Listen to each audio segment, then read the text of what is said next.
This is AFL Access's pre-season, where we look back at teams' performances over the year and compare them to pre-season expectations. So without further ado, this is Joel from AFL Access, and this is the 2018 season review for the Brisbane Lions. After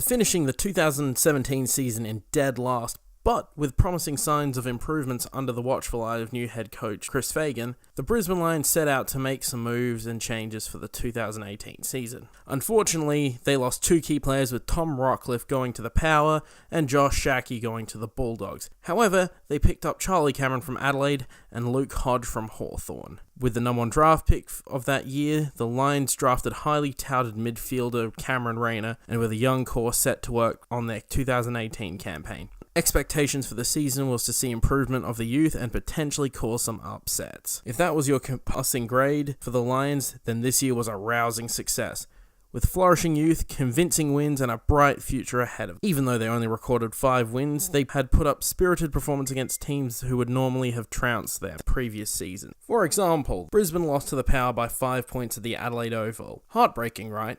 Well, it's a stark improvement over their average 91-point losing margin from all their previous games at the Adelaide Oval. When I saw the score in the middle of the Las Vegas nightclub, I thought it was the desert heat or the scorching alcohol known as Bud Light getting to me. But no, the Lions had taken it to port and just fallen short. This could also be a consistent theme throughout the Brisbane Lions season: close losses. 5 of the losses this year have been to the tune of just under 2 goals, with some of the more painful losses being to the Suns and the Kangaroos. One of the major negatives from this year was a game against the Richmond Tigers at the MCG in round 4, where they lost by 93 points and only scored 17 points in the entire game. Even though this was against the Tigers at the G, this still demonstrated that the Lions had a fair way to go to reach the next level. That being said, no one else has beaten the Tigers at the G all year, so it shouldn't be that big of a deal. The prize recruits outside of the draft in the 2017 offseason was Luke Hodge and Charlie Cameron, who were touted as being key figures in the 2018 season. Hodge joined Brisbane on a 1-year deal to try and provide some much needed experience for developing defence and become a sort of an on-field coach. Charlie Cameron returned home from Adelaide after the heartbreaking grand final loss to set himself up as the dynamite small forward in an emerging Lions forward line. Unfortunately, he was struck down with a severe foot injury in round 11 and would be out for the rest of the year. As devastating as this was, Brisbane still managed to bounce back and get some good production out of their other forwards. Despite only the 5 wins, I really can't think of too many negatives overall for the Brisbane season, as they have really taken huge strides in their overall consistency and quality of football.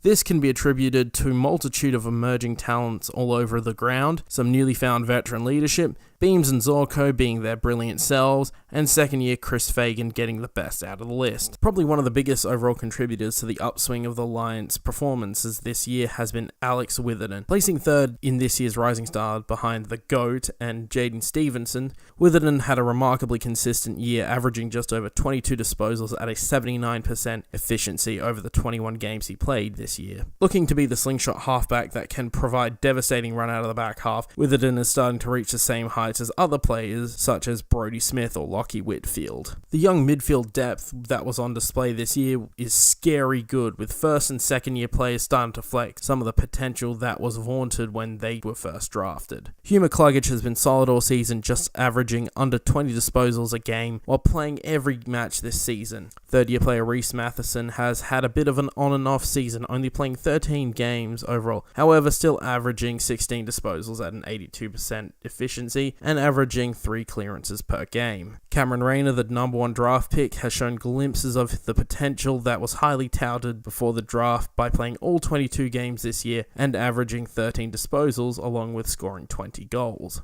Even though he may be remembered as accidentally costing Brisbane the game in the round 20 match against the Roos, he still has a long way to go and the future is looking up, unlike his Don Mattingly approved haircut. The defence has also looked sturdy, with youngsters like Harris Andrews and Daniel McStay proving their worth, with stellar performances on many key forwards and helping to provide more options to push forward. Even players like Josh Walker have had terrific seasons in defence with 6 marks and 5 intercept possessions a game. Darcy Gardner has also been a major thorn in the side of many defenders and looks to build on momentum from this year. Harris Andrews has reached a new level this year, looking to become Brisbane's lockdown back to neutralise the forward lines of many a team. Even with the egregious hit on him in the game against the Giants, he has found a way to his first All-Australian nomination from this year's effort. Eric Hipwood has scored 37 goals this year across the full 22 games, 7 better than last year's effort. That being said, I still feel that Hipwood has another level to reach, which would make him a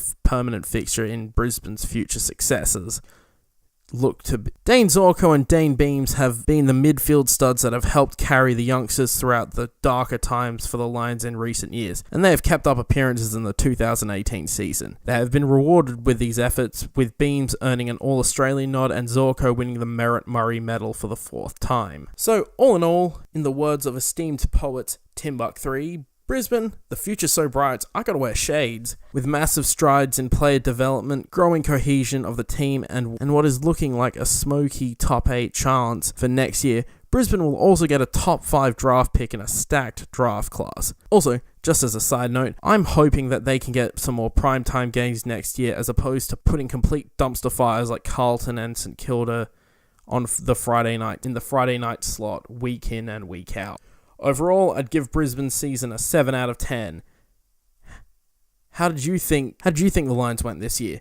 Don't forget to like the video, comment below, and subscribe and ring the bell to stay notified. This has been your AFL Access.